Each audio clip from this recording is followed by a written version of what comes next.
Fernando played with his heart. He was a player that defined an era.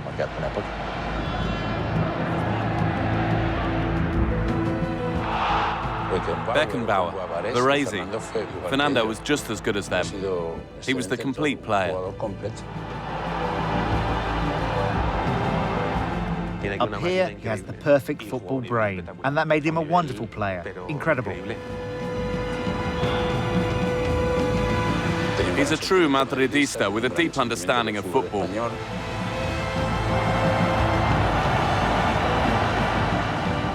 I feel privileged and lucky to have lived the dream of a kid who began with a rucksack. I didn't ever want to go back to my village.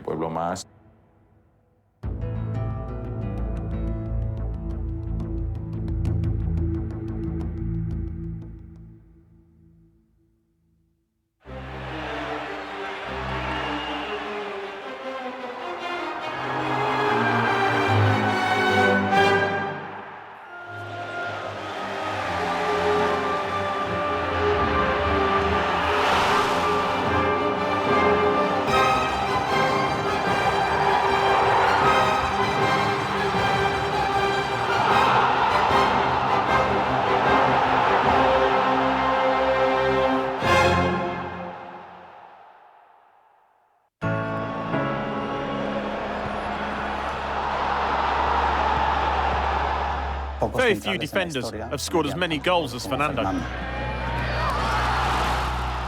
He was a great finisher and goal scorer. At one point, he was the third highest scorer of all time in the Spanish national team. It's there in black and white. People thought he was just a defender, but he had that desire to get into the box. He got there because he dared to. Fernando scored lots of goals from corner kicks, set pieces. A free kick expert, 20-25 yards out of goal, pretty useful. He's a winner. He thinks, I'm going to take this free kick and I'm going to score. He'll take penalties and stick those in as well.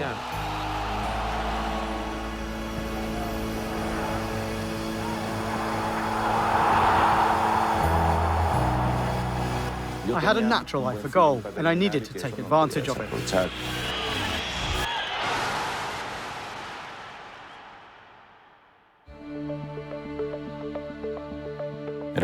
As a child, I always dreamed of playing for Real Madrid. And every time I watched the national team play, I thought that one day I would love to play for my country. When I was young, the most important thing in my life was my family. I was one of 5 siblings, 4 boys and 1 girl. I was the youngest. 2 of my brothers were professional footballers, playing for Malaga. I grew up with the excitement of a young boy, playing football because I loved it, but with the dream of playing professionally, like my brothers did. Fernando was a youngster. Even though he hadn't developed fully physically, his technical ability and skill, those things were innate, and you could tell how good he was. He had strength in the air, he was two-footed, and played so naturally. Basically, he had everything. That's why when he was young, we could see that he would go on to big things.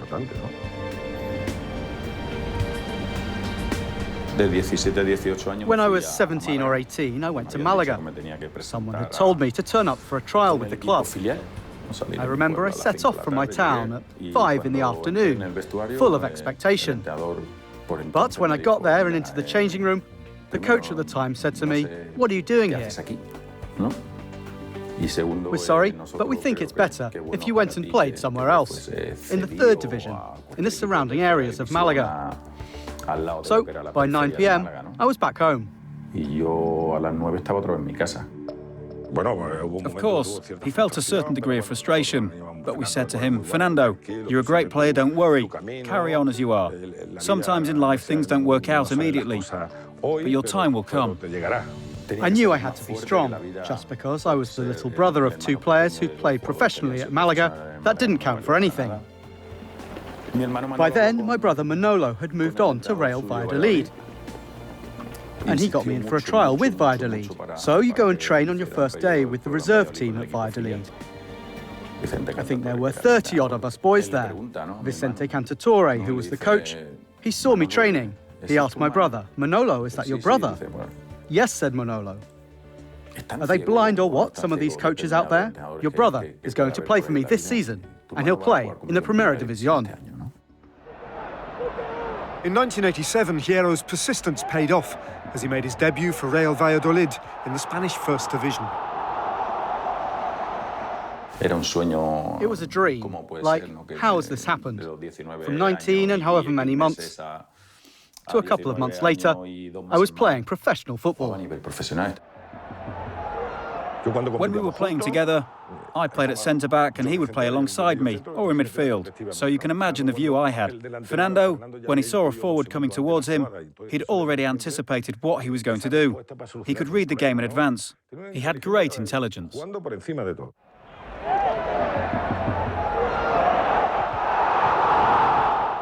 That year, we finished 6th or 7th in the league, and the last game was the Copa del Rey final against Real Madrid. Real were already fully aware of their 21-year-old opponent's natural, languid style and reading of the game, as they defeated Valladolid 1-0 in the final of the '89 Copa del Rey. When I went to Real Madrid in '89, Mendoza, the president of the club, had mentioned the possibility of signing a young prospect, Fernando Hierro, at Valladolid. From that moment, the chance to sign for Madrid came about. As a child, I loved Madrid. For me, Real was something else, something different, and I had a huge amount of affection for them.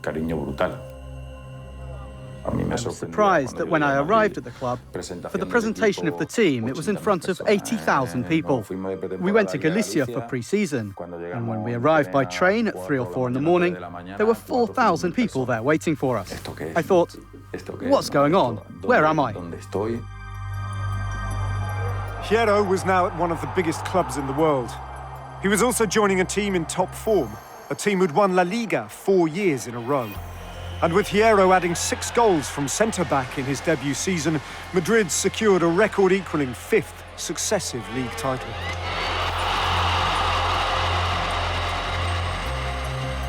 We played with 3 centre-backs at that time, Ruggieri, sweeper, libero, Fernando Hierro and Manolo Sanchez. So that helped Hierro's introduction into Real Madrid. He was only 20 years old, lacked a bit of pace early on, but good football brain.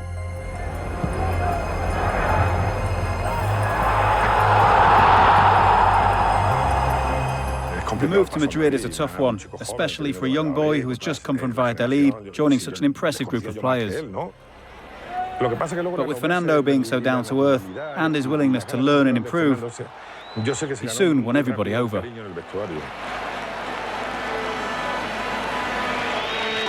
However, after a poor start to their league title defence the following season, Tošak was succeeded by Radomir Antić at the Bernabeu. And despite the Serbian coach lasting less than a year himself, he still managed to forge a lasting impression on the young Fernando Hierro. I was happily playing at centre-back, but Antić came up to me and said I was too young to be playing there. I was 24 at the time. He said to me, "You can play back there in defence when you're 30. And he made the decision to push me forward. I ended that year with 6 or 7 goals, more or less. And the following season, I scored 28 goals in the League, UEFA Cup and the Copa del Rey combined. Hierro had made his debut for the Spanish national team a matter of weeks after his transfer to Madrid and soon became a regular for his country. In November '93, he scored the crucial goal against Denmark that secured La Roja's place at USA '94. Although Hierro would play every match for Spain in the States and even scored a goal against Switzerland, the Spaniards would ultimately be frustrated, losing to Italy in the quarter-finals. That day in '94 in the US, that day against Italy, I saw firsthand just how close we came to getting through, but luck just wasn't with us. We really needed to get through the quarter-finals and reach the semis, where we would have been under a lot less pressure. The same group that went to the World Cup in 1994, we played against England at Wembley, and then exactly the same thing happened to us. The game went as a result, and sadly we lost once more in the quarter-finals. Success with the national side was proving elusive. Similarly, Real hadn't won the league since Hierro's first season with the club. But in the mid-1990s, all that was about to change under new Argentine coach Jorge Valdano, as he claimed not one, but 2 league champions medals in 3 seasons. We won the league again, playing really well. The team took Valdano's ideas on board, keeping the ball, always attacking. There were a lot of changes too, because in the forward line we'd signed Ivan Zamorano. There was Fernando Redondo. A strong personality. When he was in defence, he would always go in hard, and he could get the ball away. But he was always a danger going forward, and covered a lot of ground up and down the pitch. No doubt he was one of the best players of his generation.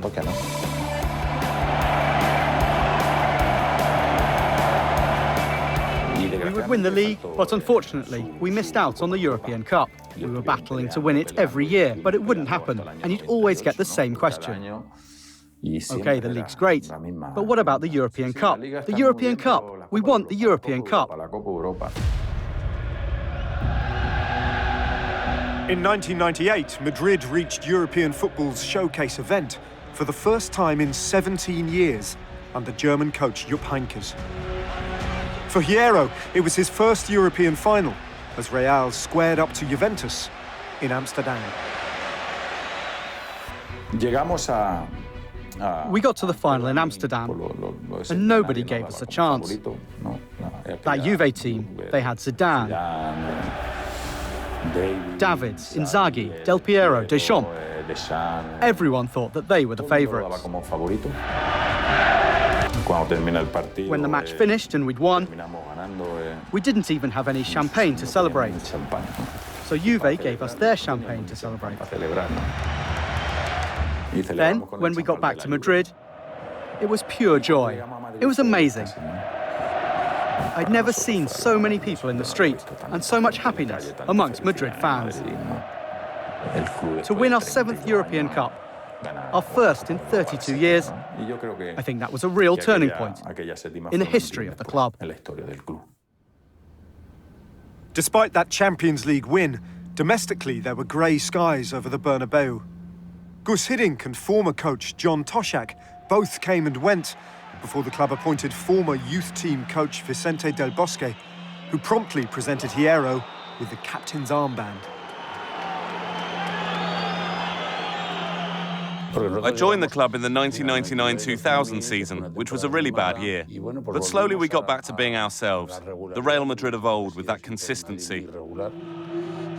We returned to the principles of not letting the Spanish league become secondary to other competitions, which was really important, because for us the league was our bread and butter. He was someone who was fundamental to our success. He knew how to lead us and give us our space. And that was Vicente. Vicente Del Bosque, for us, was someone who understood our way of thinking, our way of being, and was someone who was like a father to us. Fernando was a leader in the dressing room, and I think real leadership is doing things by example. Often words are unnecessary. There are people who speak a lot, but aren't listened to. And there are people who speak in a measured way, who people do listen to. Fernando led by example, both on and off the pitch. Once I signed for Madrid, Fernando took me under his wing and introduced me to everyone. He told me this is Real Madrid. This isn't Mallorca or any other team. It's an absolute giant of a club. And gradually, you're going to realise just how big Real Madrid is. He was a real captain. I don't think I've ever had a captain like Fernando. He's a great guy. And he didn't just help me, he helped everyone that was in that dressing room.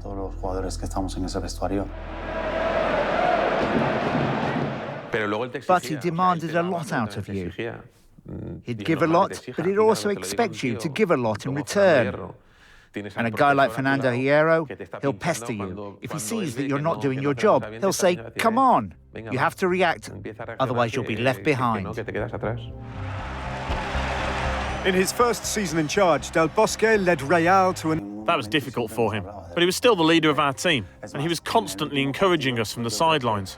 Actually, in the final, Del Bosque was going to start him, but Fernando was the one that said no, best leave the team as it is. Madrid won La Liga again in 2001, the fourth title of Hierro's career. However, as Madrid moved forward, he moved backwards. His role now firmly in defence as Real's recruitment went into overdrive, and the Real lineup of the new millennium was christened the Galacticos. Figo had arrived the previous year, then Zidane joined.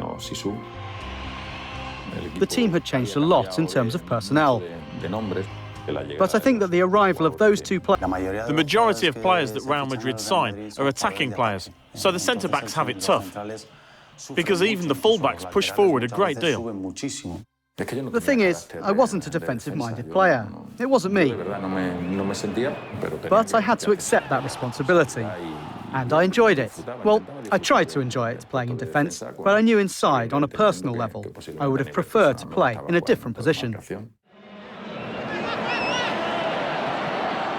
Physically, it was really tiring, and even more so mentally. It was difficult to hold the defensive line at Real Madrid, because we played such attacking football in most games.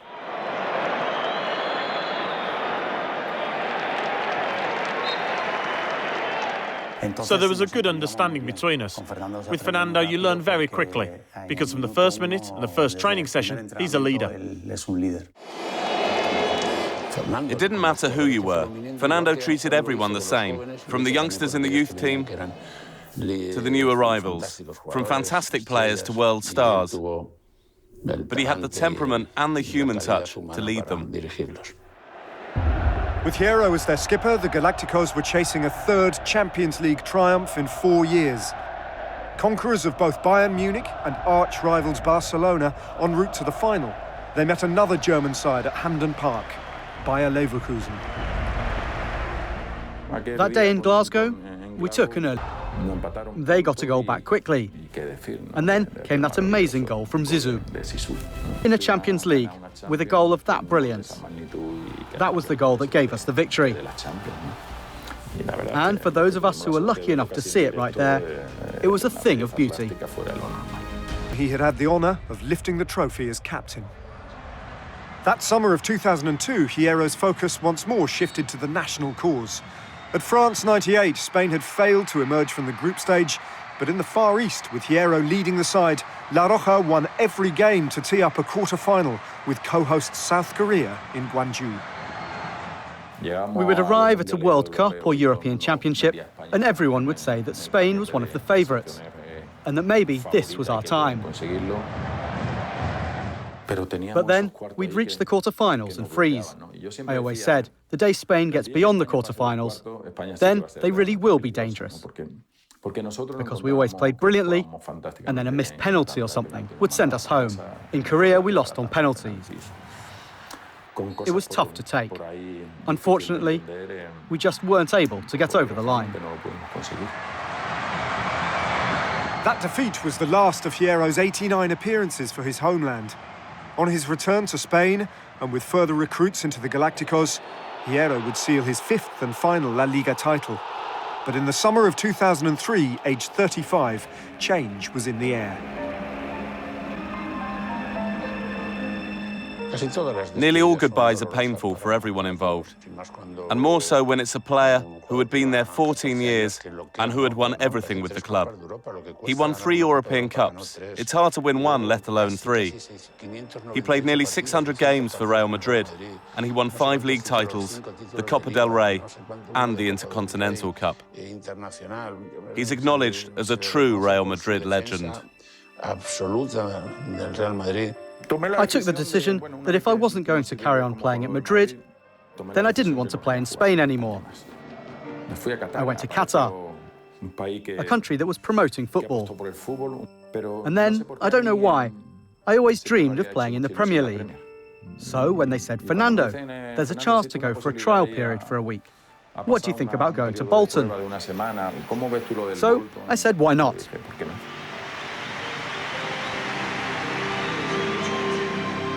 When Fernando arrived, it was like a god had come to Bolton. It was amazing. I'd been with him at Madrid. He was my captain. I knew him like the back of my hand.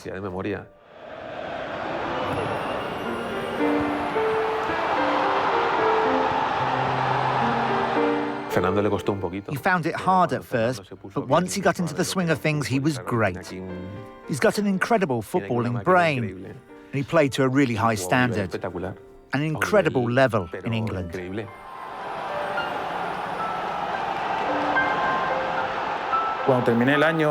My year came to an end, and there was the chance of staying on another year.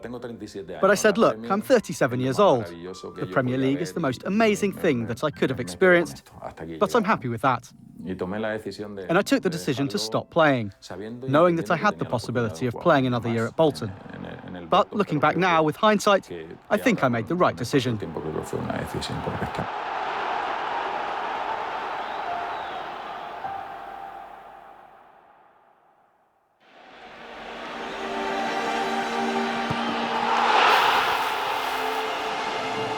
Fernando Hierro, a cornerstone of both club and country.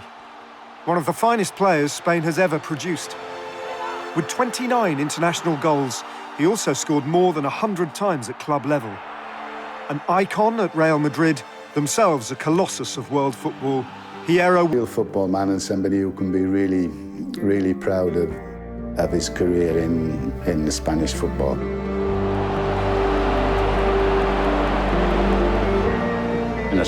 He was a genuine leader in the dressing room, and he was a leader both on and off the pitch. Fernando was up there amongst the very best centre-backs, playmakers, midfielders, and leaders of that generation.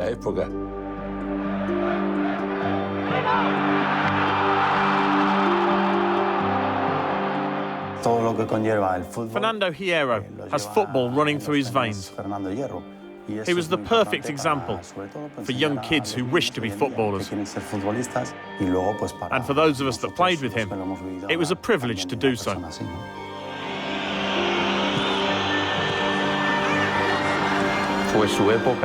In his era, he was a giant. He was the best. I